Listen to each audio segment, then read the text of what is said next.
Donc bonjour à mes élèves de premier enseignement scientifique.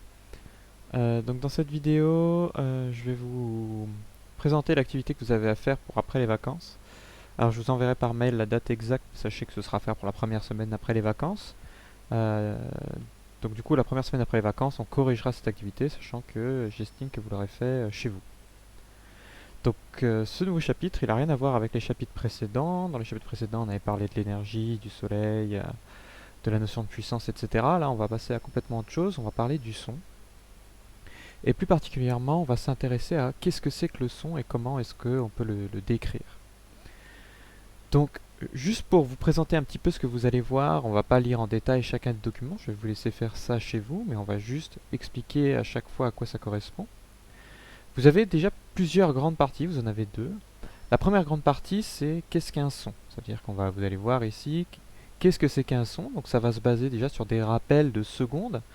Donc là, ce que vous avez dans le document 1 ici, vous avez un petit cœur ici, c'est parce que c'est des rappels de secondes. On vous rappelle toutes les notions que vous avez vues en secondes et qui sont importantes à comprendre pour pouvoir appréhender la suite, notamment qu'est-ce que c'est qu'un signal périodique, qu'est-ce que c'est qu'une période, qu'est-ce que c'est que la tension, qu'est-ce que c'est que la fréquence également. Donc ça, c'est des rappels de secondes. Alors, n'hésitez pas à aller voir vos cours de secondes si jamais c'est pas très clair pour vous.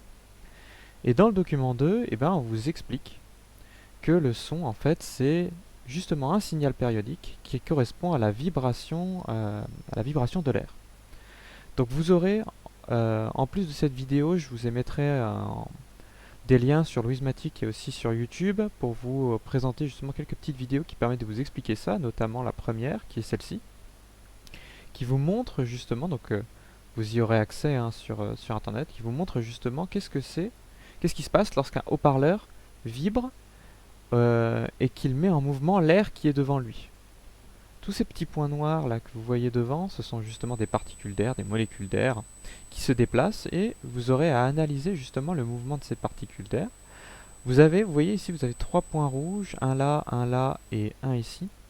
Ces trois points rouges en fait, ils correspondent simplement en fait à trois molécules d'air qu'on a pointées. Comme ça, vous pouvez vous concentrer à chaque fois sur chacune d'entre elles pour voir un peu son mouvement, sachant qu'en fait toutes les particules, toutes les molécules de l'air ont exactement le même mouvement que les trois là. C'est juste ces trois là ont été choisis au hasard pour que vous puissiez vous concentrer dessus, on va dire. Donc je vous inviterai à regarder ces petites vidéos et à voir comment se déplacent les molécules ici. Ok.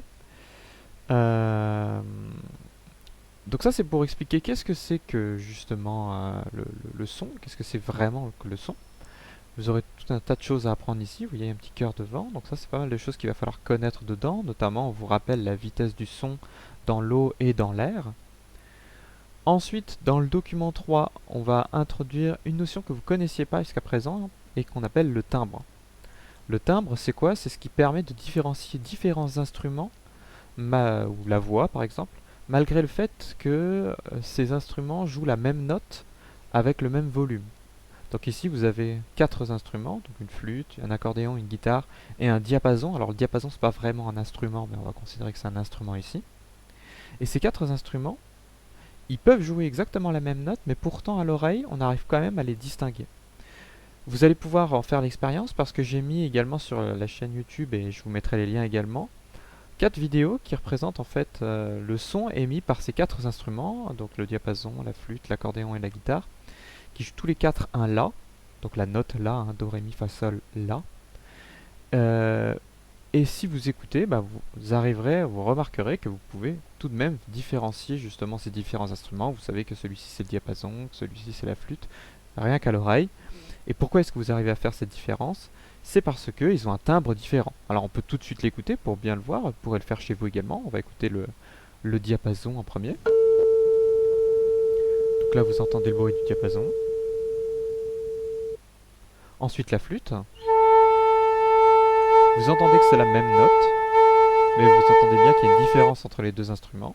Ensuite l'accordéon.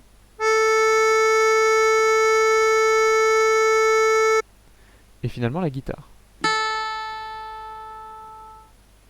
Alors pourquoi est-ce qu'on entend une différence entre ces quatre instruments? C'est parce qu'ils ont ce qu'on appelle un timbre différent.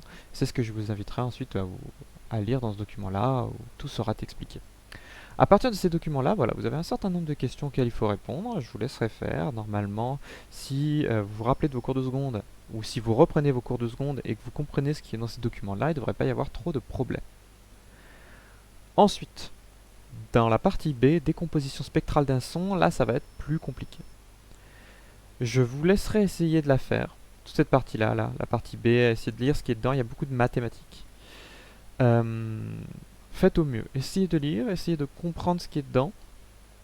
Essayez de faire les questions jusqu'à la question 10 qui est là.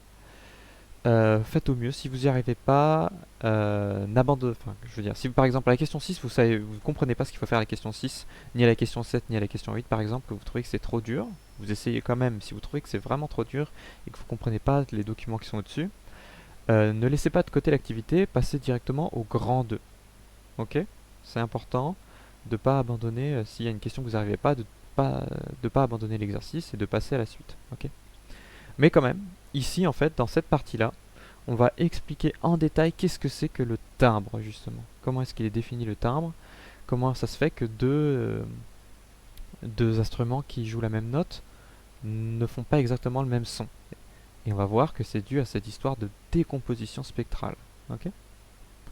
Je vous laisserai regarder, alors vous inquiétez pas, après les vacances, je ferai une explication détaillée de tout ça. Pour l'instant, c'est votre travail d'essayer de comprendre tout seul. Et dans le grand 2, on va s'intéresser à une dernière caractéristique des sons qui est l'intensité sonore, donc le volume sonore. Qu'est-ce qui fait qu'un son est fort ou pas? Comment est-ce qu'on mesure qu'un son est fort ou pas? Et comment ça se fait que plus on est loin d'un objet qui émet du son, moins on l'entend fort? Et on va étudier ça en détail.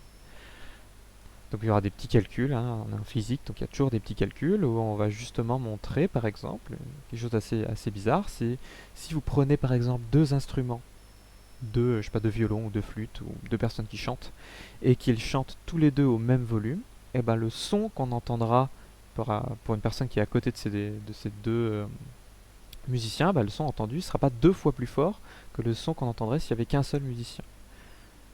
Il sera moins fort que ça. Et donc du coup, tout est expliqué ici. Ok? Donc là, pareil, je vous laisserai lire ce qui est écrit ici. Il y a des petites formules, on réutilise la notion de puissance, ça devrait vous dire quelque chose. La puissance, on a vu ça dans les chapitres précédents. On vous rappelle des formules de mathématiques pour calculer, notamment, vous savez, vous avez appris ça en maths, calculer le périmètre d'un cercle, calculer l'aire d'un cercle. C'est à peu près la même chose. C'est des formules qui vous rappellent ça.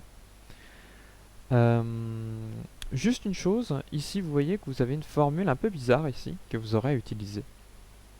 Dans cette formule-là, il y a écrit log ici.